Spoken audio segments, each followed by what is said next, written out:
who is the last big Hollywood movie star? With many noting Dwayne "The Rock" Johnson, Would you like? No. They're handing them out like candy. Margot Robbie, and Tom Cruise due to their continued longevity, commitment to performing stunts, and other sacrifices for roles, as well as consistent box office success. Even though definitively there's nothing that can be done to take away from what they've accomplished, it's the overall societal outlook that has changed significantly.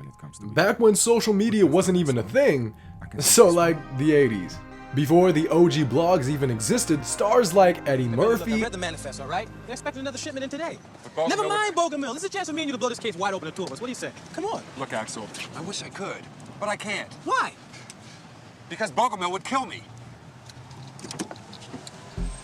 And Harrison Ford dominated their own prospective genre box offices, comedy and action. Though without the constant surveillance of social media and paparazzi alike, they had the space to truly work on their craft without the prying eyes of fans.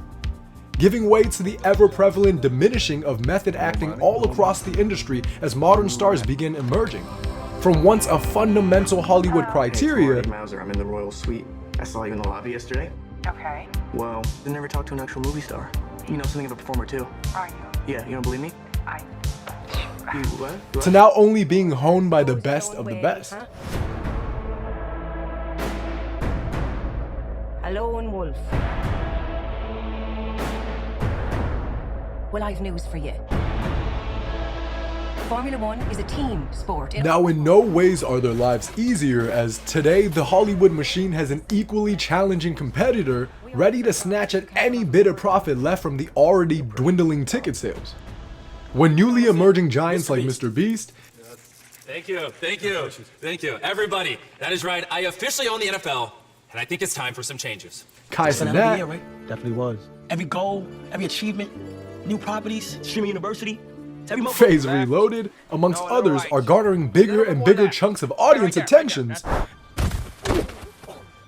What the fuck? Hey, son, nothing f***ing changed. Oh, my knee. My back is good. It worked. It worked. It worked. How are you back? Hey, guys. We're doing the Southern Done again! Yeah! It's no wonder many have felt the need to begin sharing more and more of their lives with fans on Y'all, Instagram, we out here on vacation in the Bahamas. Another beautiful day. Check it out. Check it out. Boom. I want to talk to y'all for a minute about the power of perception. You see, there's a lot that goes in to being a hot social media content provider. X, aka Twitter, Twitter is lying to you about what people watch, and I'm gonna prove it to you. That's it. That's the tweet. and even In a YouTube. balanced diet, in a rigorous exercise routine. In the morning, if my face is a little puffy, I'll hold 2 cold spoons dipped in lapsang souchong. To the point where they've slowly begun feeling more like cinematic influencers, if you will, rather than the immense movie stars of our past. Titanic was called the Ship of Dreams. And it was. It really was.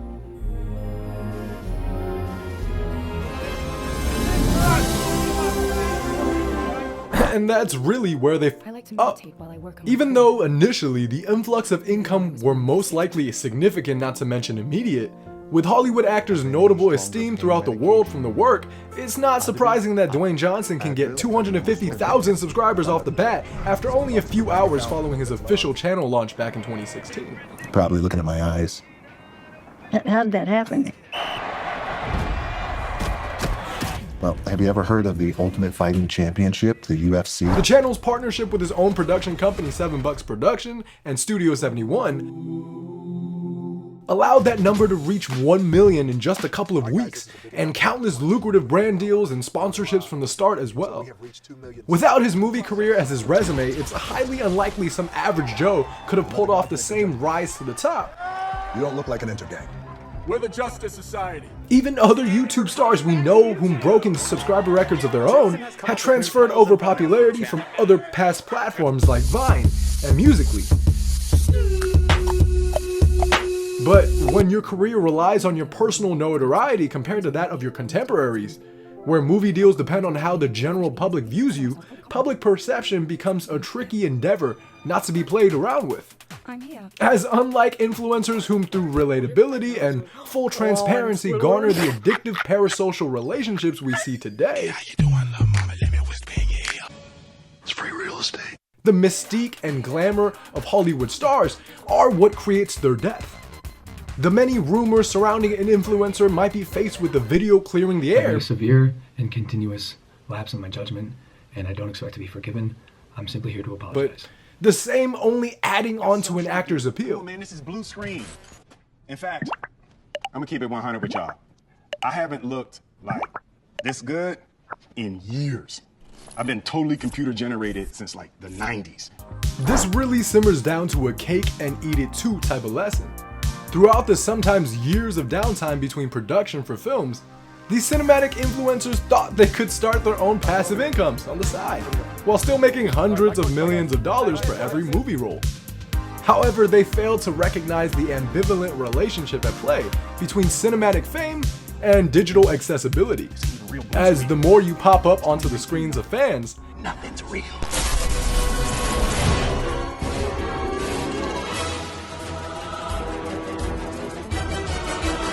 that same allure garnered from films is unsurprisingly lost when we know what goes on during every instance of their lives. How are fans to prop up actors onto a pedestal when we see them going through the same struggles that we do? Oftentimes with grand spectacles accompanying them. Especially when they have to rely on writers and roles to keep these fascinations afloat. Have to go through me first. While YouTubers can actually just show you what they ate for breakfast, since it makes sense as they aren't literally pretending to be anybody else but themselves. You probably recognize me from the Hunger Games Mockingjay Part 1. I'm moist. In many ways, over the long term, cinematic influencing may just end up being an impairment rather than the ingenious power move they thought out to be. Even though profits may be in an influx during downtime, what's lost with the constant spotlight is intangible.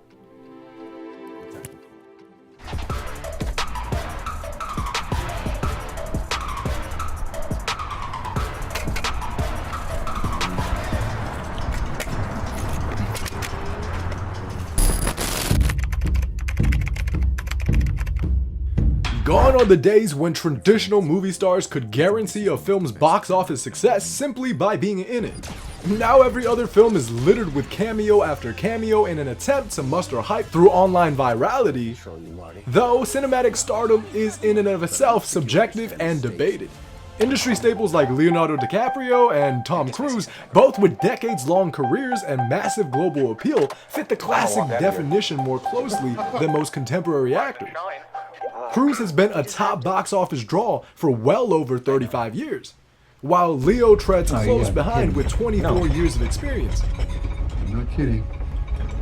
No, I know what he means. It's like a childhood memory thing.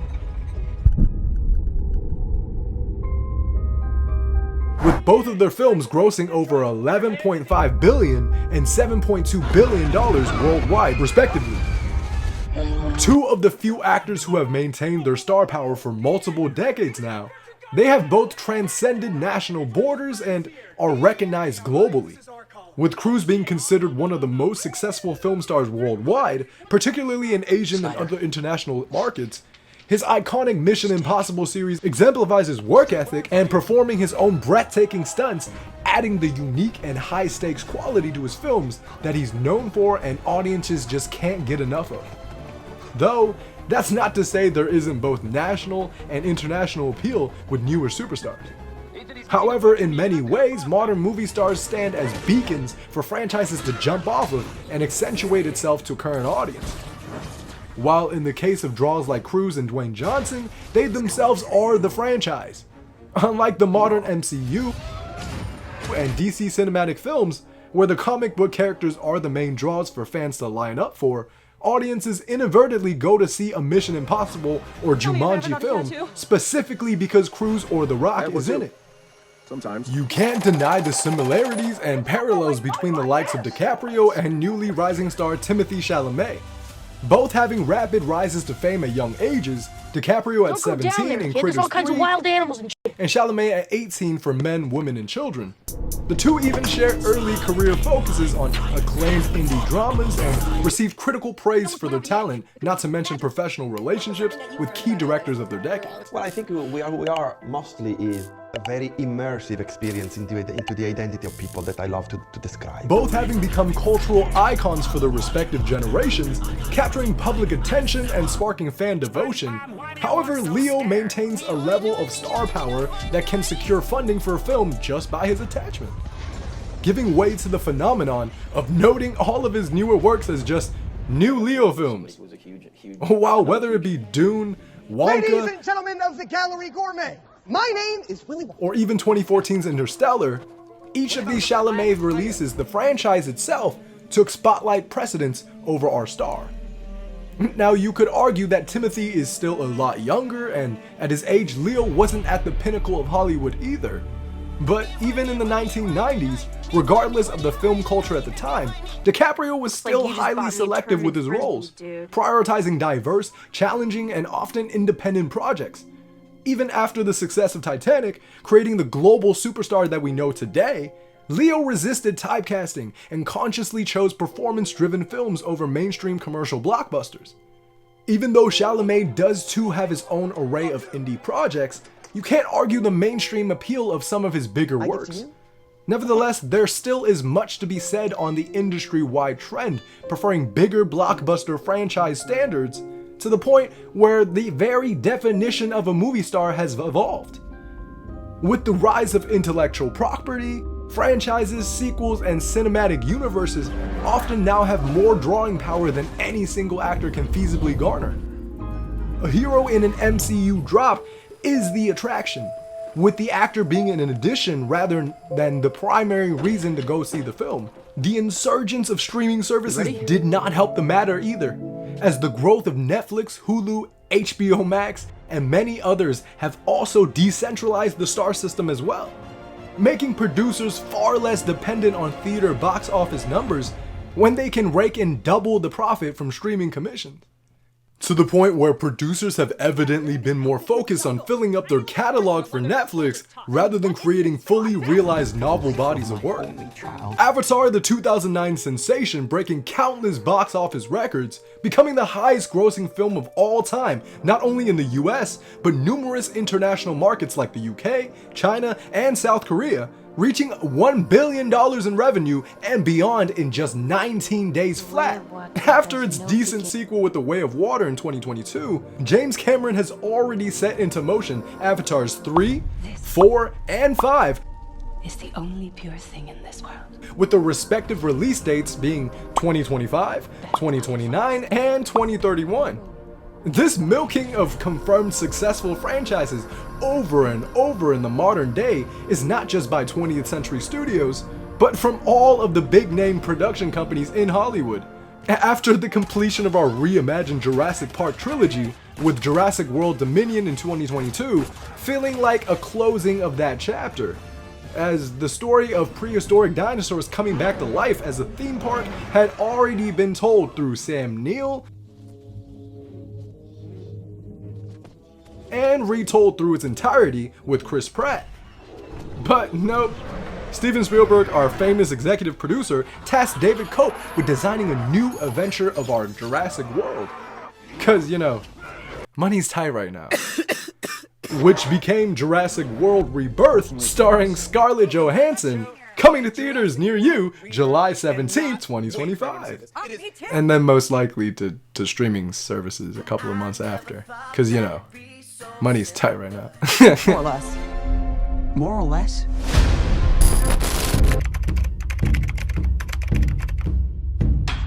In a way, stars from the past few decades have far more leverage when it came to movie deals, where audiences at the time were more likely to see a movie based on the actor starring in it rather than the franchise genre or even streaming availability. At a time when the biggest directors and producers would go out of their way to change scripts, characters, and even entire sets to get a hold of box office staples like Brad Pitt. See, like straight talk. Straight's narrow, no sugar.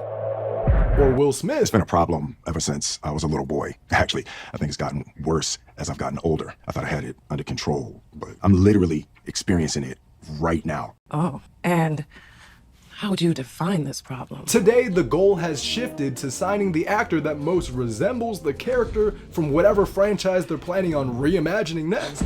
It's kind of sort. Allowing new age directors to have lists of worthy A-listers all capable of comprising the role they're looking for. Subjectively speaking, there are drawbacks to either industry build. On one hand, writing an entire story around the superstar you're hoping to cast can in its own way create redundancy. I ain't hard to find, you son.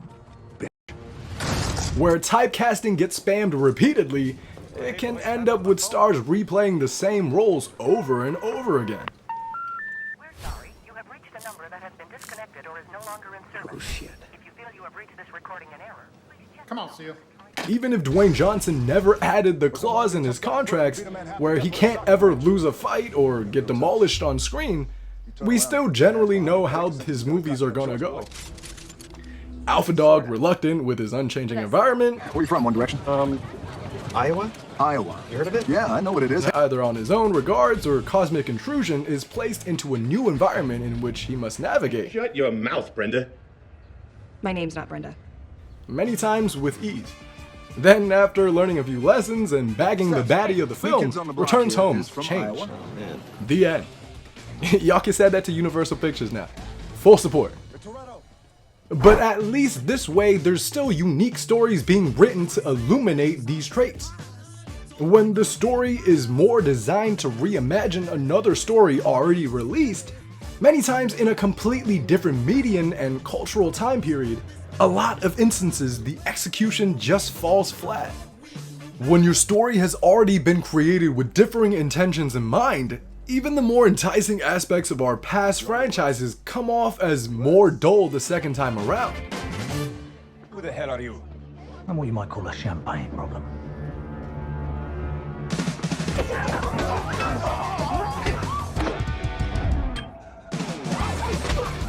Climaxes that once were renowned for its innovations now come off as cliche or played out. Who the hell are you? Oh, I'm what you call an ice cold can of whoop-ass. And this issue is resounding across all genres. But this isn't new. Sequel curses have been a thing for as long as red carpets have been around. Hold on. Okay. Oh, that's ridiculous. Sorry? No, it's good. Come in. Hold that. Okay. Where, generally speaking, a film's sequel is usually considered significantly weaker or disappointing compared to the original, with audiences and critics alike. Check this out. The phenomenon stems from the pressure to capitalize on a proven hit through rushing a subsequent sequel. The challenge of evolving the story without losing what made the original special, or simply failing to meet the high expectations set by the first release, has always been around. Icons like Jaws 2, Jurassic Park: The Lost World, and even Toy Story 2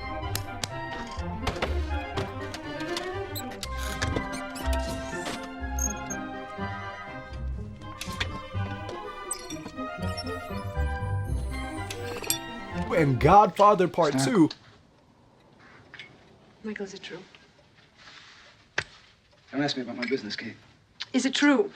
Don't ask me about my business. No. All did not live up to the hype of the original films. And regardless of the subsequent sequels after these franchise letdowns, so to say, the resounding rule has always been stick to creating a new intriguing story. Though, when streaming came into the picture, and algorithms and genre categorization became the favored way of reaching our favorite films, sequels technically have the upper hand when there are more cross-discoverability written into the code itself with franchising.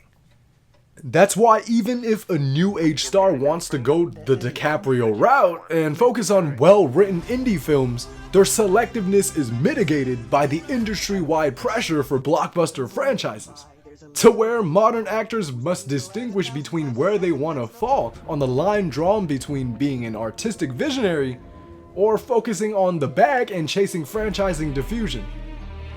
Once when alternative cinema could still pull in legitimate box office profits. What to do if this whole dream of yours doesn't work out? It doesn't even enter my consciousness. If the script and on-screen chemistry was effective enough. Today, with our ever genre-centric way of digesting movies, categorization and logistics are everything. Without a decades-old well-known universe or character alongside it, most indie films get lost in the mix of hundreds of releases every year. I know it's hard to believe. Leverage in the cinema industry is incomprehensible, and with the direction our movie industry is headed, our favorite artists are repeatedly drawing the short straw. Alright, so far everybody has a long piece of straw. We'll keep drawing. Whew. Who? Wait a minute! Where the hell is the short one? The short what? Damn it, Barbrady! When you draw straws, you're supposed to have one of them short. That's how you decide who loses. That's not how I play it. As our rising stars today, not fully at the pinnacle of success, can't even fathom the degree of negotiating power a new actor in 1990 once had. Where many are lucky to even not see extreme drought years during the beginning of their careers, the shift in industry power have more or less made our stars cinematic contractors, if you will. Oh, thank goodness you're here. Is the specimen ready for cleaning? What made our veteran actors mythical in the eyes of some fans were their inaccessibility. At a time when you were able to catch your favorite late night hosts on a daily basis, movie actors were a more rare find.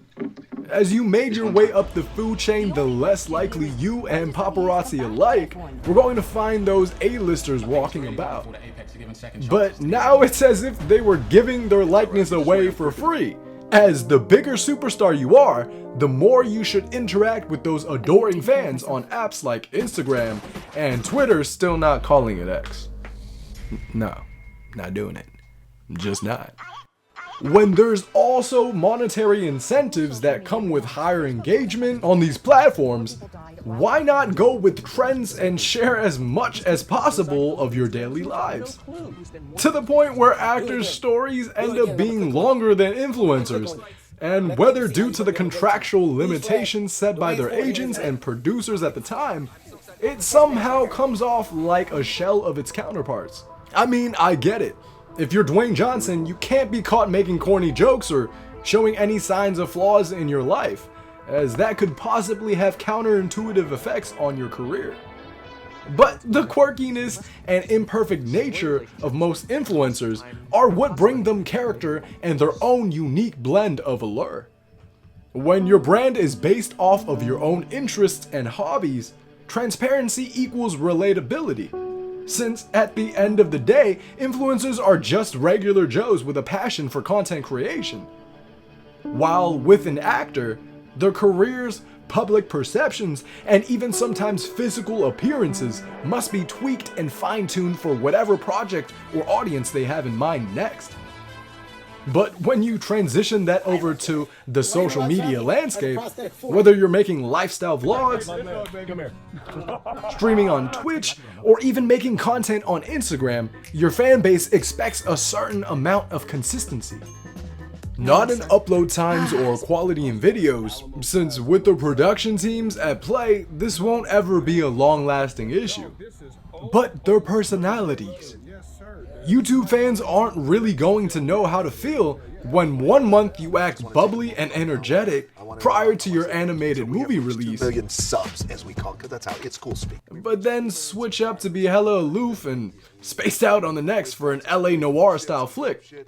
In some ways, it's hard to be yourself. Damn, that channel, they be staying woke. That was awful. Who wrote that shit? Take a look. When you're at the top of the Hollywood hierarchy, as anything you say or do publicly can in one way or another harm or benefit your career. Now, that's not to say the same effect can't occur to an influencer talking shit, but there's overall still less needing to be masked when you're broadcasting your own personality online. Always seeing actors around also creates clots in perception, as the same effect would be had if a star whom is known to take on villain roles all of a sudden switch over to a hero-esque part. Audiences and fans alike find the attempts hard to believe, as their literal presence gives off a differing impression. I think it was coincidence. So even if cinematic influencers were to get it right and exemplify all of the aspects of their own self truly, it just may end up being harder to see them as anything else. And we see the same effect conversely when YouTubers or streamers attempt to break into the movie scene, as fans have so much experience with you being yourself. Any role that you take on, audiences just see them playing themselves, leading to mediocre box office stats to be the common conclusion. What's a reverse cowgirl? Moral of the story? One simply cannot enjoy two desirable but mutually exclusive things at the same time. Pleasure seeing y'all again. Once you eat the cake, you no longer possess it. So why you think you can have your cake and eat it too? Well, unless you know, you can find a loophole. We really did have everything. Or you're Jack Black. Oh, my fault. Jablinski Games. We really did have everything, didn't we? I mean, what do you think about it?